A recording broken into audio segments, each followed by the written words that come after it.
warlike ethic, the ethic of conquest and domination, to, in fact, the ethic of work and as it were, the conquest and domination of work through labor and our hard work.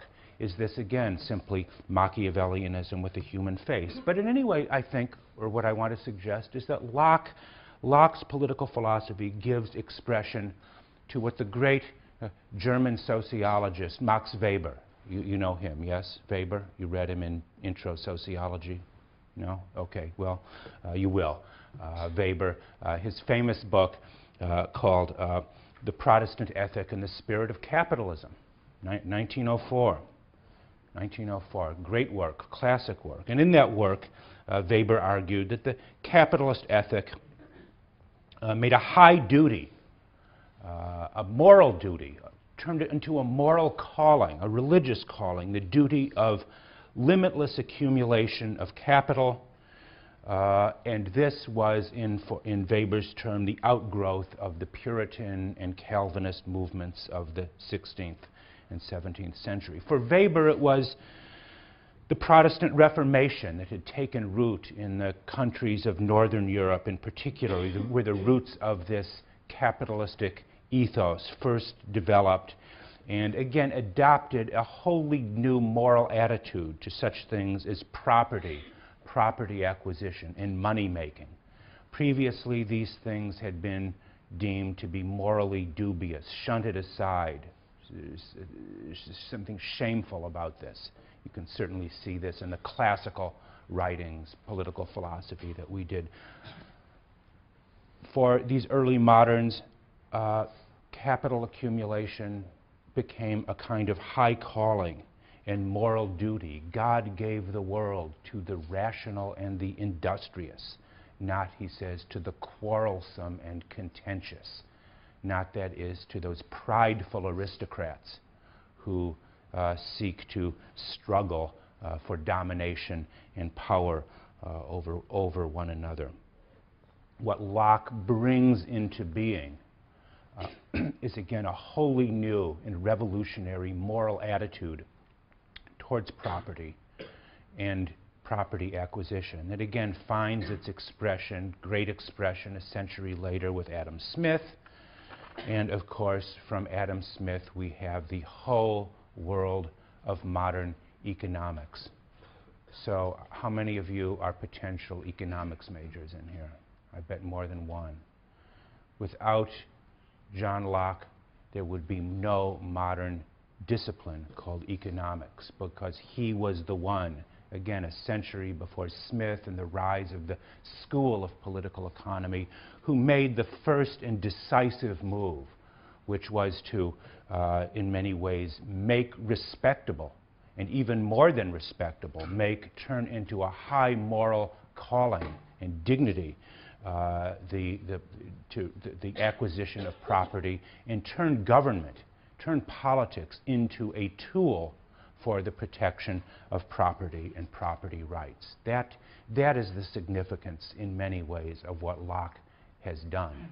And I want to talk, probably not today, but next Monday, on some of the, in many ways, pros and cons of this immense moral transformation regarding property and economics that Locke has helped to bring into being.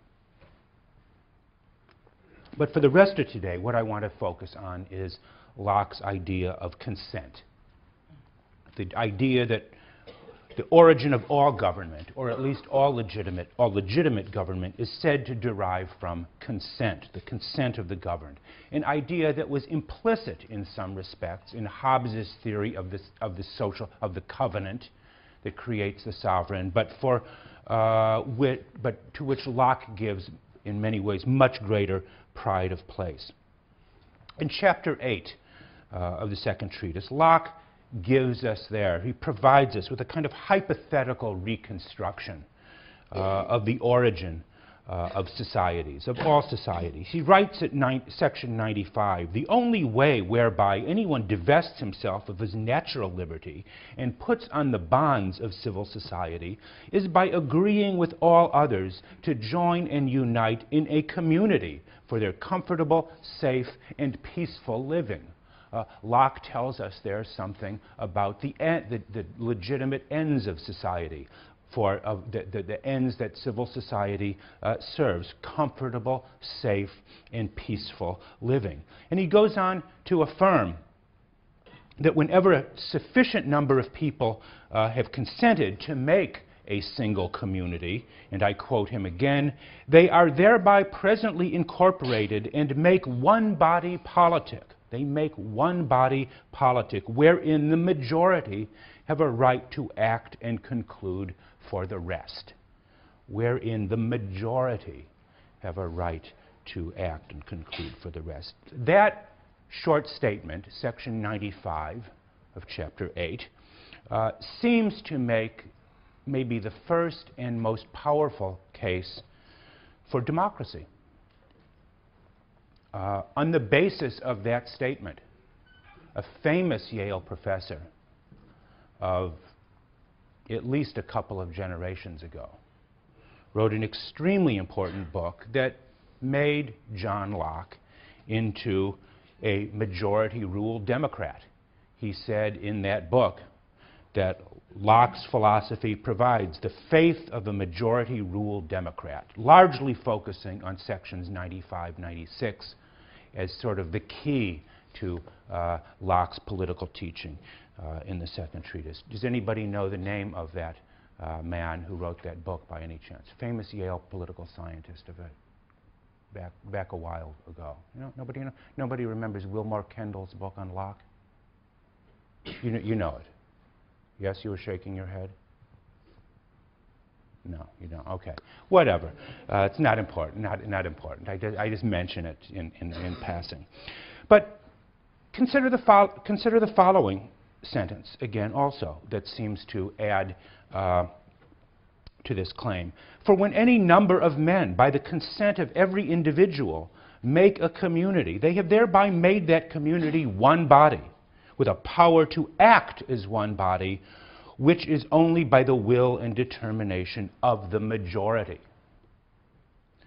What are we to make of this assertion, and in many ways continued assertion, that Locke is that in any community we are ruled by the majority? To be sure, that idea would have come as an immense surprise, no doubt, to the King of England, to learn that his rule was justified by the consent of the governed. Or if you had done something like cross the English Channel and go to the France of Louis XIV of this period, Louis XIV, who famously said, "L'État c'est moi," I am the state, no doubt would have been very surprised and probably found laughable the idea that his legitimacy came from the consent of his subjects. Who had ever thought such a thing, that government derives from the consent of the majority? Is Locke, in saying that, denying the legitimacy of all governments that do not derive from the consent of the majority?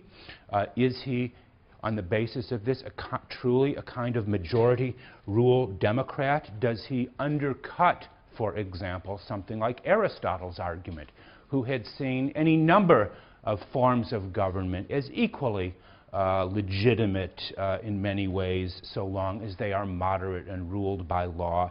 Or is Locke saying, again, that there is only one form of government, one, again, legitimate or just form of government by the majority? That's what he appears here to be saying. And I mention the sense appears. Locke is a slippery fish. He's a slippery writer. He has a tendency to take back with one hand what he gives with the other, doesn't he? Yeah. The agreement to join to make one community, as he calls it, however, is not the same thing exactly as establishing a form of government. In many ways, choosing to have a government, which is what Locke is talking about here in these relevant sections, 95 and 96 and so on, choosing to have a government, to be one people, so to speak, is in many ways an act prior to electing any particular form of government to rule you. The second treatise, in some way, specifies only that governments derive their just power from the consent of the governed. It does not seem to say very explicitly about what form of government people might wish to consent to. In many ways, the second treatise, one wants to say, is even rather neutral to forms of government. The only form of government that seems to be absolutely ruled out on Locke's account is some kind of absolute monarchy. We cannot cede our rights entirely to another individual. But he seems to be relatively open to whatever it is people may wish to consent to. The act of consent alone does not create a government. It is merely an act of forming society. In many ways, he accepts Pope's famous dictum, Alexander Pope's famous dictum, you know, for forms of government let fools contest. Whate'er is best administered is best. In other words, you have the best thing that administers government, that protects your rights to property, and what form it is, whether it's monarchic, aristocratic, republican, or whatever, is not so important. What is important, and for Locke, about the only thing that is important, is that that form of government receive the consent of the governed. And of course, people don't necessarily have to consent to democracy. If Locke is democratic,